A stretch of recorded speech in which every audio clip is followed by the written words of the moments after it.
Muy bien, hermanos, qué alegría poder estar todos reunidos este día. Así que abra su Biblia, abra la palabra de Dios en Jonás 2, del 1 al 2. ¿Y por qué vuelvo? Usted dice, pero si ya predicó del capítulo 2, ¿por qué no? Me adelanté mucho. Fueron 10 versículos que prediqué en el último sermón y sentí que había muchas cosas en el texto todavía que necesitaban ser predicadas. Así que volví un poco para atrás y voy a predicar cada punto de ese sermón donde abarqué 10 versículos. Así que voy a predicar hoy sobre las posibilidades de la angustia. Así que vamos a ver que lo que es un sermón difícil, la verdad que le confieso que me costó mucho prepararlo. Lo mastiqué mucho en la semana. Vamos a ver qué es lo que el Señor tiene para nosotros este día. Así que Jonás 2, del 1 al 2, dice así la palabra del Señor. Entonces oró Jonás a Jehová su Dios desde el vientre del pez y dijo: invoqué en mi angustia a Jehová y él me oyó. Desde el seno del Seol clamé y mi voz oíste. ¿Oramos?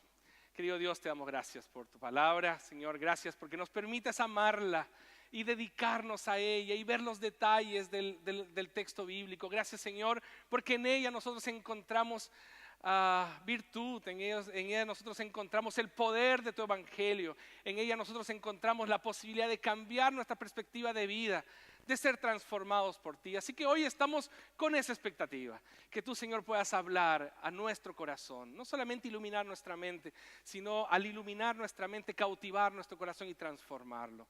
Gracias, Señor. Bendice a tu pueblo, bendice a este pecador que va a predicar tu palabra. Gracias, Señor, en el nombre de Cristo Jesús. Amén y amén. Muy bien, la historia de Jonás nos representa en muchos aspectos, ¿sí?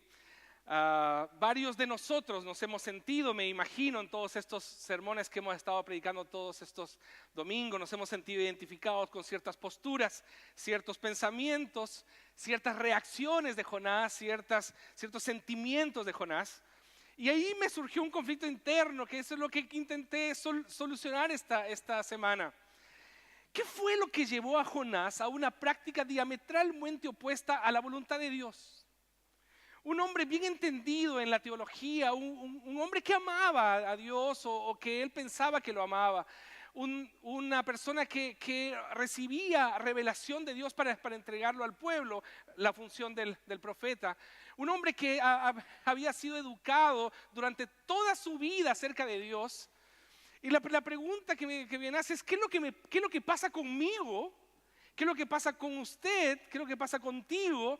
¿Y qué es lo que nos lleva a una práctica diametralmente opuesta a la voluntad de Dios? Dios le dijo: tienes que ir para Nínive, y él se fue para Tarsis. Entonces, como diametralmente opuesto.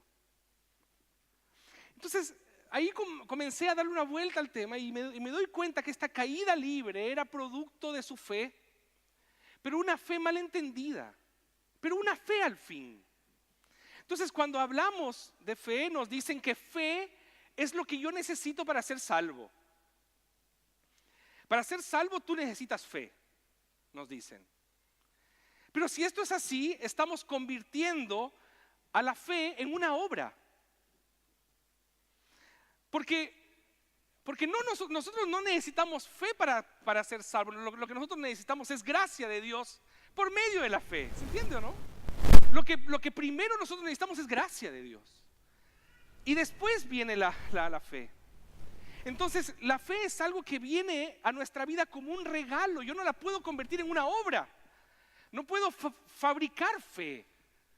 Lo que yo necesito es gracia de Dios. Entonces ahí me doy cuenta que este regalo que yo recibí, que se llama fe, a veces la entendemos mal. Este regalo que yo recibí, que es la fe, a veces la asumimos mal. Mi propia fe es la que me puede alejar de Dios. Mire qué interesante. No es la falta de fe la que me aleja de Dios, sino una fe malentendida, una fe empaquetada, una fe estática, una fe egoísta, una fe culposa. Eso es lo que me aleja de Dios. Lo que me aleja de Dios no es mi falta de fe. Lo que me aleja de Dios es mi fe malentendida, administrar mal este regalo que el Señor me ha dado. Por lo tanto, si la fe viene después de la gracia, entonces la fe es el aprendizaje de cómo debo vivir en comunión con Dios. Necesitamos aprender cada día a desarrollar la capacidad de caminar con Dios. Nosotros necesitamos aprender cada día a desarrollar la capacidad de vivir con Dios. Necesitamos aprender cada día la capacidad de amar como Dios. Y eso fue lo que le faltó a Jonás. Jonás no desarrolló la capacidad de amar como él ama, porque él decidió amar a los ninivitas. Y Jonás decía: no, a mis enemigos no. Entonces no desarrolló esa fe. La entendió mal, la empaquetó. Entonces Jonás no había desarrollado esta capacidad de vivir en comunión con Dios, pero no desde la comprensión lógica de nuestra fe, porque la fe no puede ser comprendida racionalmente. La fe es aprender a caminar con Dios aun cuando no comprendo. Ese es el gran desafío de la fe. Entonces, claro, nosotros estamos acostumbrados en nuestra teología a comprender todo lógicamente, a entenderlo y a encuadrarlo. Está bien, hay que intentar entender, pero lo incomprensible de Dios es el límite para nuestra fe. Y ahí es donde, o mejor, es el límite para nuestra razón, y ahí es donde entra la fe. Entonces quiero plantearle esta idea. Que Jonás no comprendía el amor de Dios por sus enemigos, pero no necesitaba comprenderla lógicamente. Él necesitaba simplemente amar como Dios ama. Esa es la experiencia de fe. Y ahí me di vuelta esta semana. Esa es la experiencia de fe. No es solo renunciar a mi comprensión lógica de la fe, sino vivir en comunión con Dios de tal manera que esa experiencia de fe me permita vivir con los pies en la tierra. Y ahí es donde creo que se nos escapa un poco nuestra teología o nuestra forma de articular nuestra relación con Dios. Porque ahí me doy cuenta que no es vivir en una dimensión celestial de la fe, sino es vivir en una dimensión más humana de la fe. Una fe que me permita amar como Dios ama, una fe que me permita ser un canal de gracia, que me permita ser un instrumento de paz, que me permita ser un instrumento de amor. Yo creo que nos falta eso a nosotros. Entonces nosotros tenemos una teología muy potente, muy firme, muy fuerte, pero nosotros necesitamos aterrizar, que esta teología nos lleve a aterrizar nuestros pies en la tierra para poder amar como Dios ama. Entonces ahí la crisis de Jonás, y esa es mi tesis, que la crisis de fe de Jonás en verdad es una crisis de su comprensión lógica de Dios. Su angustia nace de la imposibilidad de amar como Dios ama. Ahí nace su angustia. Y en ese estado Dios lo visita. Es tremendo eso. Que Dios lo visita y le presenta sus posibilidades en medio de su angustia. Las posibilidades de la angustia. La primera cosa entonces que tengo que con esta angustia que tiene Jonás es que nos presenta una oportunidad de redención. Mira lo que dice el texto, versículo 1. Entonces oró Jonás a Jehová su Dios desde el vientre del pez. En las posibilidades de la angustia, Jonás se da cuenta que las experiencias que está viviendo no son el castigo de Dios para destruirlo, sino su disciplina para restaurarlo. ¿Y cuál es la forma en la que él elige expresarlo? A través de un salmo. Entonces él tuvo que averiguar cuál salmo escojo. Y comenzó a revisar entre los muchos salmos que él se había aprendido de niño y de adolescente. Entonces el profeta trae a su memoria todo un archivo de salmos. Nosotros leímos durante el culto el Salmo 120. Y ese fue el salmo que recordó, el Salmo 120. ¿Qué es lo que pasa aquí? Que nosotros abrimos los tesoros de la Escritura y nuestra mente y nuestro corazón colapsan. ¿Por qué? Porque cuando nosotros abrimos las virtudes de la Escritura, el Señor llena nuestro corazón, llena nuestra alma de esperanza. Es justamente la palabra de Dios lo que permite que Jonás, voy a toser, un segundo. Es justamente la palabra de Dios lo que le permite que Jonás pase de una experiencia de rebelión y disciplina a una experiencia de arrepentimiento y consagración. Muy bien. En su experiencia más compleja, Jonás se acuerda de orar. Lo interesante es que no es solo un grito al cielo. Lo interesante en Jonás es que esta es una oración muy consciente. Es una respuesta que identifica a su Dios por detrás del problema. No es un grito solo desesperado. ¡Ay, Señor, ayúdame! No es ese. Es esto que me está pasando tiene una explicación. Y esa explicación yo la encuentro en mi fe. Y comienza a reparar su fe. Es muy interesante eso. Entonces lo que nosotros tenemos aquí es que no es una oración inconsciente, es una oración muy consciente, es una respuesta que identifica a Dios por detrás de su problema. Y nosotros debemos aprender a orar así. Hay que dejar de echar culpas. Hay que dejar de pensar en el otro como el sujeto que ha estropeado mi vida. Y comenzar a pensar de que qué es lo que yo aquí, qué es lo que Dios tiene que hacer conmigo con esto. ¿Cuál es el plan, cuál es el propósito que Dios tiene en medio de este gran pez? En medio de esta gran tempestad, ¿cuál es el propósito que Dios tiene? ¿Qué es lo que tú quieres hacer en mí? Y ahí comenzamos a reparar nuestra fe al identificar a Dios como el autor y consumador de mi fe, el que planifica todas las cosas que yo vivo. Entonces, toda esta situación, la tempestad y el gran pez, no podían ser otra cosa sino una oportunidad de redención del Dios soberano que tenía un plan para él. Y aquí es donde yo comienzo a darle una vuelta, como les decía en el mensaje anterior. No podemos imaginar el momento de Jonás como un momento de introspección y meditación, ¿no? Entro en un pez, gluk. No podemos imaginarlo así. No podemos. Está metido ahí entre la baba y la saliva. Y ahí es donde él se da cuenta, en medio de la oscuridad, en medio de esta situación absolutamente incómoda, oscura, perturbadora. Ahí se da cuenta de que Dios es el autor de lo que le está pasando. Comienza a reparar su fe. Entonces fue una oración en medio de una situación perturbable o perturbadora, cuando él sabía el final cuando él no sabía el final de su historia. Él ora a su Dios y repara su fe. Entonces quiero plantearte esto. No es tu fe o no es la falta de fe lo que te aleja de Dios. Es tu fe mal entendida. Entonces nosotros necesitamos comenzar a reparar nuestra fe cuando nosotros conscientemente recurrimos a Él y lo nombramos a Él como el autor y consumador de nuestra fe. Él es el que está detrás de mi tormenta, Él es el que está detrás de este gran pez. Y entonces oró Jonás a Jehová, su Dios, desde el vientre del pez.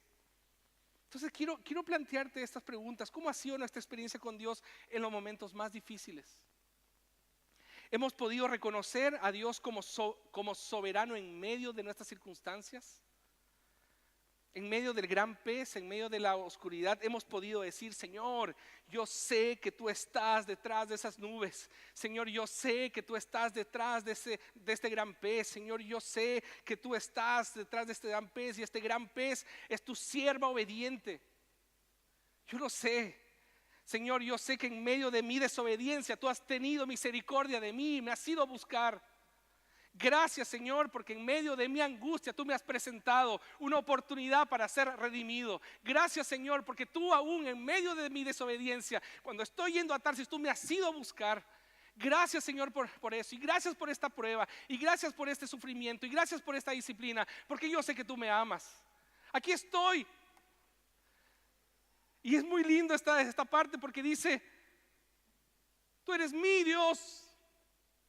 Ya no es el Dios, el Señor de los cielos, ahora es mi Dios. Se apropia de esa experiencia. Es muy linda esta parte. Entonces ¿qué es lo que está diciendo ahí? Le dice Jehová. ¿Y qué es Jehová? Es el Dios del pacto, el Dios que tiene un plan para su pueblo, el Dios que tiene un plan para mi vida. Entonces le está diciendo, Señor, aquí estoy, yo sé que tú tienes un plan. No lo entiendo y renuncio a mi comprensión lógica de mi fe, pero salto para poder disfrutar tu fe, para poder disfrutar de una comunión contigo. Es muy difícil eso. Vamos a la segunda. Nos presenta un síntoma de la esperanza. Miren lo que dice el texto, es muy linda esta parte. Y dijo, invoqué en mi angustia a Jehová y él me oyó. Jonás comienza a recuperar la salud de su alma cuando restaura una de las más fantásticas posibilidades del alma humana. No lo decimos solo nosotros los cristianos, lo dice la filosofía, lo dice la psicología. Dios, la posibilidad de la angustia. Cuando dice en mi angustia clamé al Señor, aquí la angustia aparece como un síntoma que trae esperanza. Si estás angustiado, estás vivo. Es muy linda esta parte. Si estás angustiado, estás vivo. Estás pensando tu fe. Estás viviendo tu fe. Entonces quiero plantearte esta idea. Tu angustia o nuestra angustia es la esperanza que puede traer a mi alma que yo puedo ser restaurado. Hasta entonces hablaba un alma sin nervios. Hasta entonces Jonás era un alma muerta. Hasta entonces Jonás era un alma insensible. No se le movía el corazón por los ninivitas. No se le movía el corazón por la tempestad en medio del barco. No se le movía el corazón. Hasta ese momento Jonás era un alma imperceptiva. Hasta ese momento Jonás era un alma que no sabía amar. ¿Por qué? Y ahí otro conflicto, otra angustia me vino esta semana pasé de angustia en angustia. Y dije, ¿por qué no puedo amar como Dios ama? ¿Por qué no puedo perdonar como Dios perdona? ¿No se ha preguntado eso una vez? Porque en la iglesia nos dicen eso, ¿no? En la iglesia nos dicen, tienes que amar como Dios ama. No puedo a veces, no puedo. Tienes que perdonar como Dios perdona. No puedo, a veces no puedo. Dios me ha regalado fe, pero a veces no puedo. Entonces yo me pregunto que la solución ahí no es solo identificar mi pecado. No puedo perdonar. Ay, soy un pecador. Eso me hace solamente sentirme culpable. Ser esclavo de mis lógicas religiosas. Yo necesito ser libre de mí mismo para poder amar. Entonces, eso es lo que nos causa angustia. La angustia de estar lejos de Dios te va a generar angustia. Estar o sentirnos separados de Dios te va a generar angustia. La idea simplemente de no poder cumplir con Dios te va a generar angustia. De no poder cumplir las expectativas de Dios te va a generar angustia.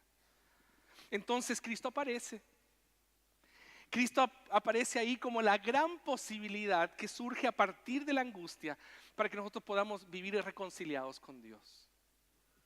Entonces Jesús, ¿qué es lo que hace Jesús? Jesús viene a oír nuestra mala noticia. Que me siento separado de Dios. Y Él viene a presentarnos una buena noticia, que es la de vivir en comunión con Él. Vivir en comunión con Dios. Entonces no se trata de cumplir, sino se trata de desarrollar una relación con el Dios de amor en la que aprendo a amar como Él ama, en la que aprendo a perdonar como Él perdona, a tener misericordia como Él tiene misericordia. No basta entender cómo funciona. No basta entender cómo funciona el amor. Nosotros tenemos que vivirlo, tenemos que desarrollar una relación. Por eso no basta cuando un matrimonio, en un casamiento, dice que sí acepto, sí acepto. No, sí acepto, en ese momento es fácil aceptarlo. Hay que desarrollar una relación, construir una relación en la medida que nosotros vamos conociéndonos. Esther y yo estamos mimetizados en un montón de cosas. Actuamos a veces de la misma manera, pensamos de la misma manera, porque nos vamos mimetizando, vamos construyendo una relación.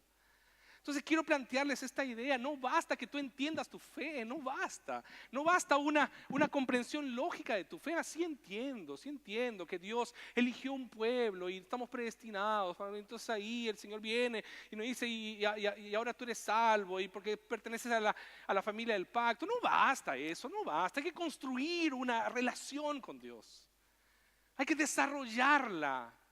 Y es ahí donde me doy cuenta de que yo necesito amar a Dios para saber cómo amar a los otros. En la angustia de Jonás, Dios le lanza su tempestad de amor. En la angustia de Jonás, Dios le envía su gran pez de la esperanza.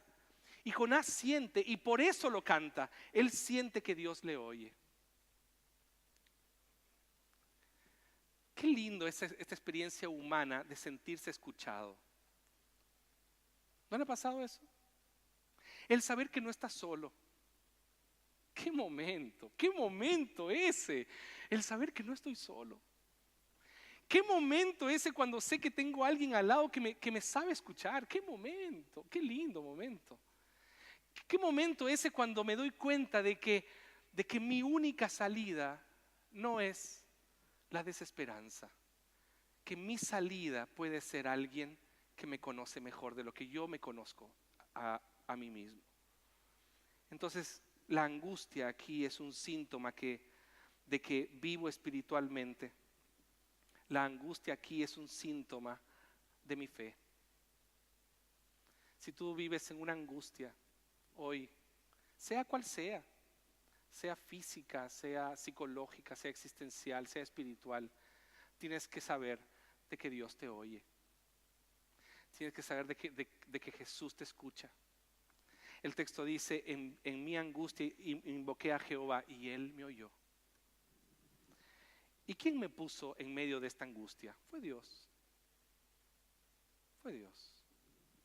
Colocó eternidad en mi corazón para que experimentara la angustia de no poder llenar con nada lo que solamente lo eterno puede llenar.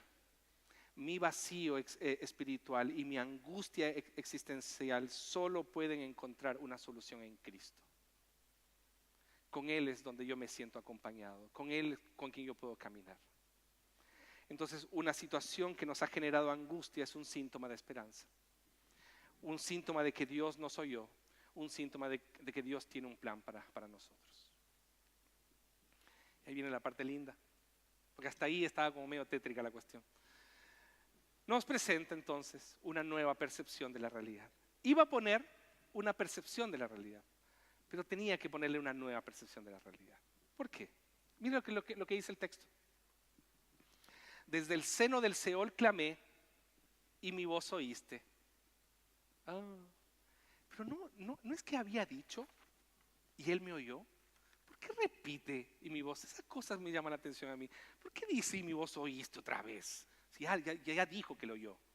No, otra vez dice. Ahí uno comienza a averiguar por qué dijo el profeta eso.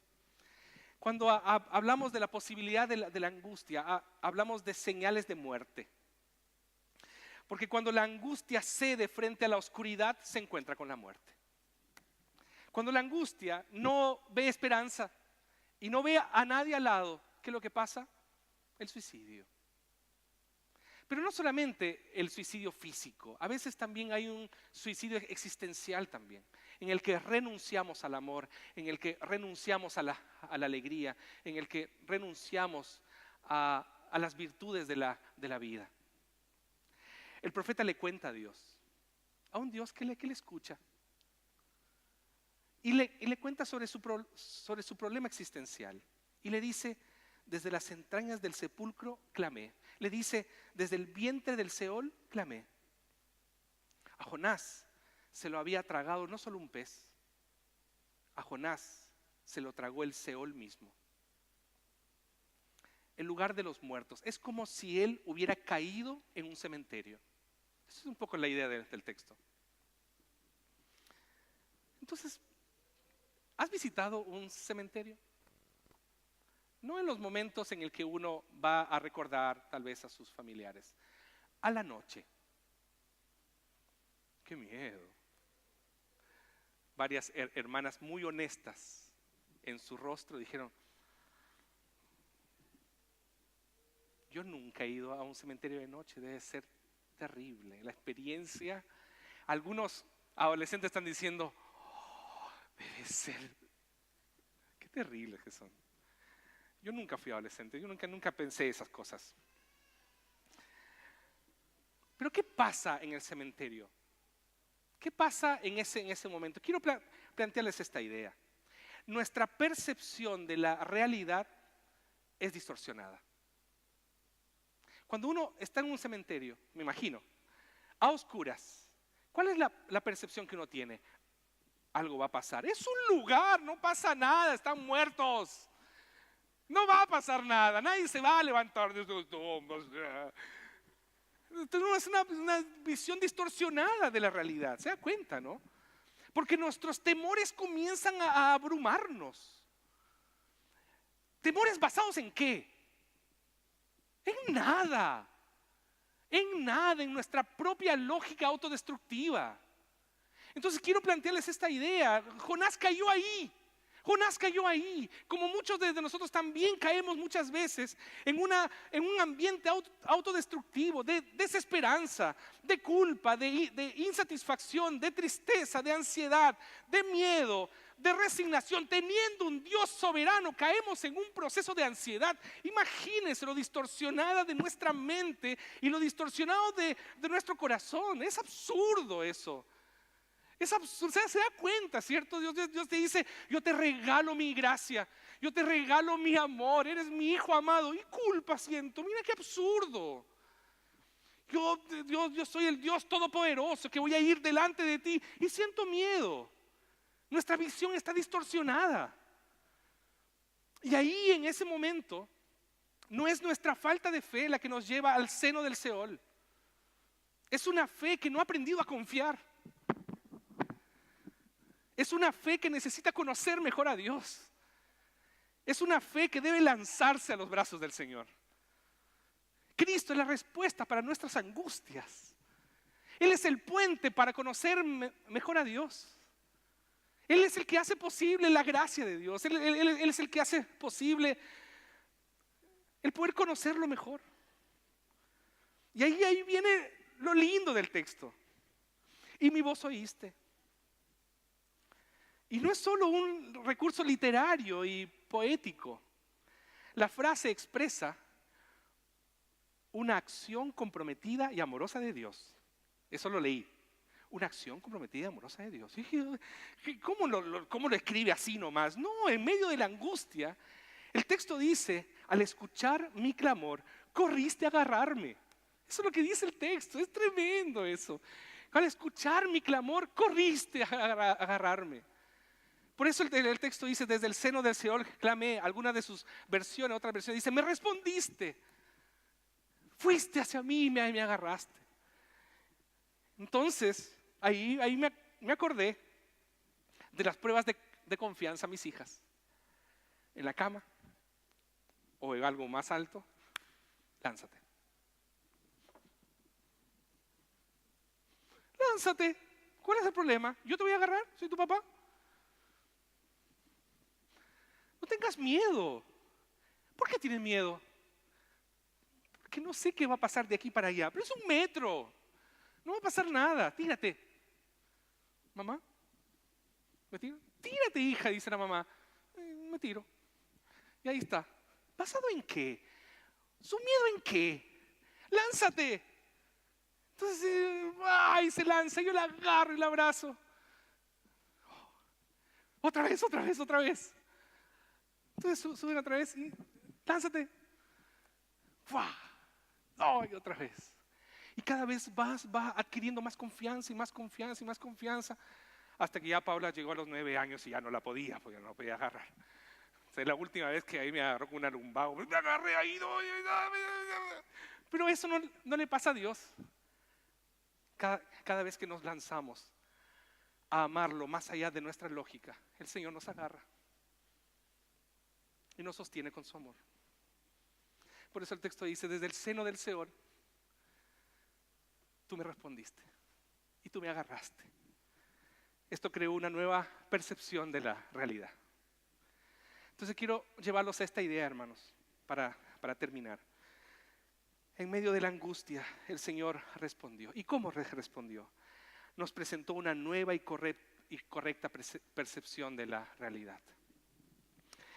Con Cristo podemos vivir en la dinámica de la vida. Cristo hace que nosotros dejemos de ser alienados. Cristo hace que nosotros dejemos de tener temor y podamos confiar en Él. Confiar en Dios. Entonces tenemos que correr hacia Cristo. Tenemos que abrazar a Cristo. Tenemos que rendirnos a Él. Tenemos que aprender a amarlo. Cristo nos presentó una nueva percepción, una nueva percepción de la realidad para vivir en esperanza. Para vivir en libertad, para vivir en la satisfacción, para vivir en la alegría, para vivir en la confianza, para vivir en el amor, para vivir en la obediencia. Tenía muchos más, pero hasta ahí nomás. Para vivir en la dinámica de la vida, en una percepción correcta de la realidad. Y ahí recordé uno de mis salmos favoritos, Salmo 40, al mejor estilo Jonás, ¿no? Recordando los salmos. Salmo 40, 2 al 3 dice, me hizo sacar del pozo de la desesperación, del lodo cenagoso. Puso mis pies sobre peña y enderezó mis pasos. Puso luego en mí un cántico nuevo, alabanza a nuestro Dios. Qué lindo, ¿cierto? Láncese al amor de Dios. El Señor lo va a agarrar porque ha escuchado tu clamor. Que el Señor nos bendiga. Oremos.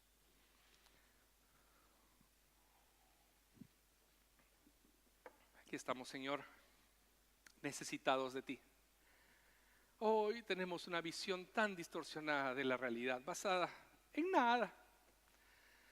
Porque, Señor, si nosotros basáramos nuestra realidad en lo que tú eres, nosotros viviríamos más esperanzados, viviríamos más confiados en ti, viviríamos más seguros, sin temores. Señor, ayúdame a conocerte más para experimentar vivir en el ambiente de la vida y renunciar al ambiente de la muerte. Ayúdanos, Señor, a que tú seas nuestro refugio en medio de la tormenta, que podamos percibir que detrás de cualquier circunstancia que nos pudiera pasar hay un plan que tú tienes para nosotros, porque nos amas. Ayúdanos, Señor, a lanzarnos a ti y que tú nos agarres y que tú nos sostengas y que tú nos abraces. Gracias, Señor, en el nombre de Jesús. Amén. Gloria a Dios.